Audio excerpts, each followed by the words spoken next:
Okay, so this will be my remix project for the English 1301 class, and my topic is on the education system and why teachers are put in like the worst conditions to teach under, yet they're expected so much.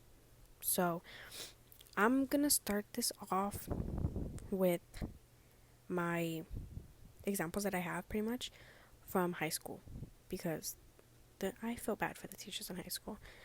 I have a lot of love to every single teacher. I have a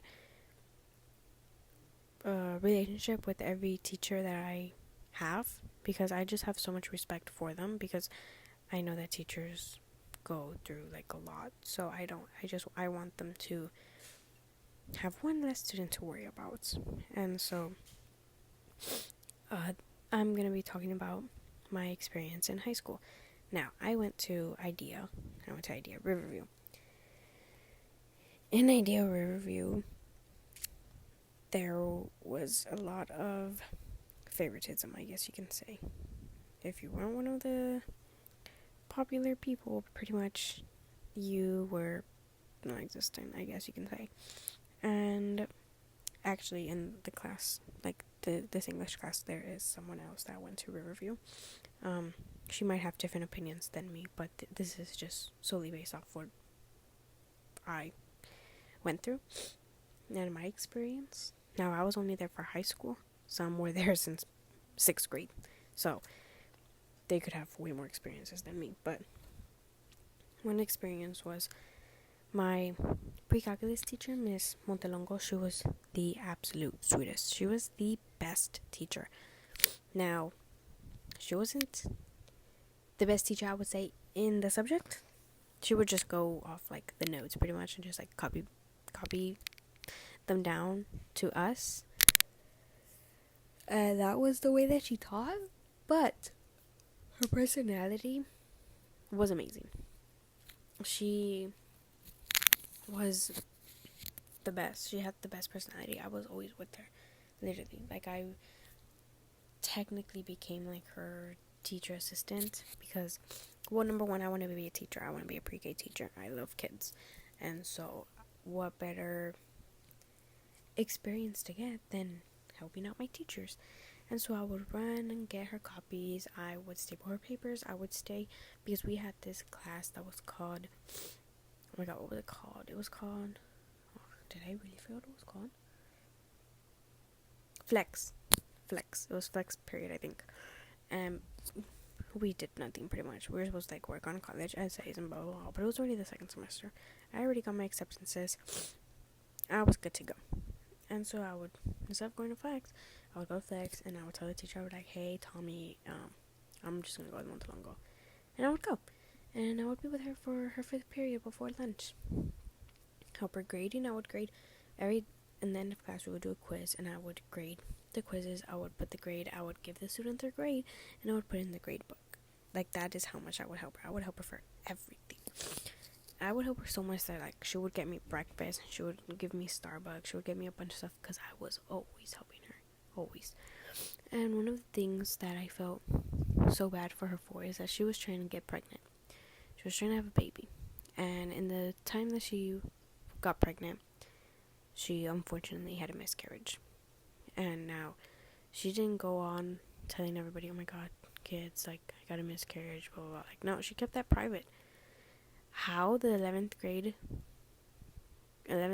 graders found out, I have no idea. Because she was teaching 11th graders, I was already a senior, but since I came late, like, I came in 9th grade, but in 8th grade they took algebra, but in 9th grade I took algebra, pretty much. And so, math-wise, I was always behind the rest of the seniors. And so I was a senior taking pre-calculus with her. I don't know how the 11th graders found out that she had a miscarriage, but she did. And they took it around like chisme, basically, and they took it around like hot gossip, and were telling everybody, oh my god, Miss Montalongo had a miscarriage, blah blah blah. Well, she yells a lot and she wouldn't be a good mom, and blah blah. And she had heard, and so she had to go class by class and basically tell them, like, yeah, I had a miscarriage. I'm still here working. I am going through a lot, but let's just not talk about it. And people were laughing during it. Like, I remember the guy that I sat next to. She said that, and he legit laughed and was like, "Qué bueno que se murió." And I was like, how could you say that to a teacher? The one that is literally, like, just teaching you this subject that you need. And she has done nothing to you. Like, not that she yells, but she does have a very loud voice. I will say that she has a very loud voice. But he said it like nothing. And I was in so much shock. I was like, how could you say that? Like, how does that make sense? And I felt so bad. And there was like 2 other teachers that were openly looking for other jobs because they did not want to work there anymore, because the students are terrible, and the like faculty is just nasty. Like, I wasn't in middle school. I wasn't there because I wasn't in middle school with them, but they made a teacher cry and quit. And then in 12th grade, the teacher that the seniors had for their math, which was like AP Calculus and AP Stats. I didn't have that because, like I said, I had pre-calculus. And the teacher that they had for AP Pre-Cal and AP Stats, they made her quit and cry too. So, I don't understand how this is, like, accepted in the education system. Like, how can a group of seniors make a teacher cry and quit? That speaks a lot on, 1, the students, and 2, on how no one has respect for teachers, and since they have no respect for teachers, no one can tell the students anything. That's how bad it was. I feel bad for every teacher. But one teacher that was the best was my pre-K teacher. Now, given it was pre-K, we weren't going to be making teachers cry. But she was the best. And to this day, I remember her. And I actually got in contact with her because she was just the best. I loved her with all of my heart.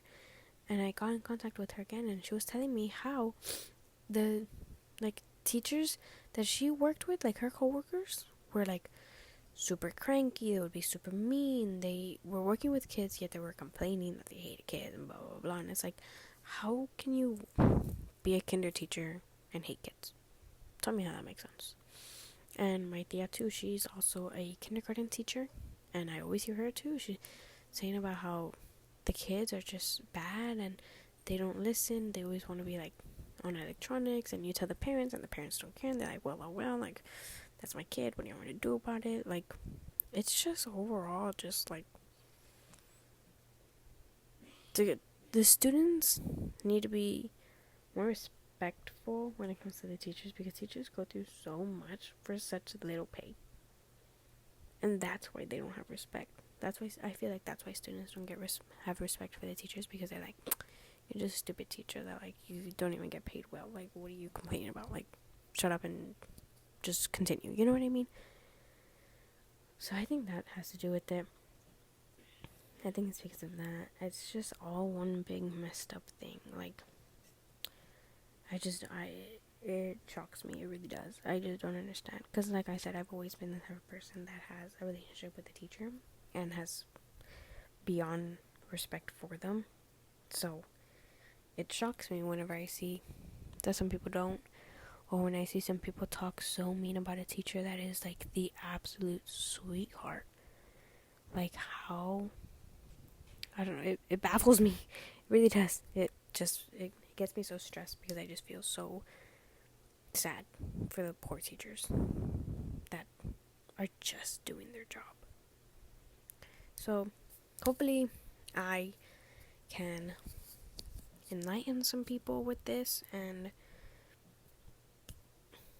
hopefully change some people's minds. I don't know. I would like to hear what, like, everyone thinks on, like, do you think that teachers are put in bad conditions and expected so much from? Do you think that it's partial students' fault? Do you think that the teachers need to get paid more? Do you, like, what are your thoughts in general, opinions? That's what I want to know. So thank you for listening, and hopefully this education system can change and change for the better.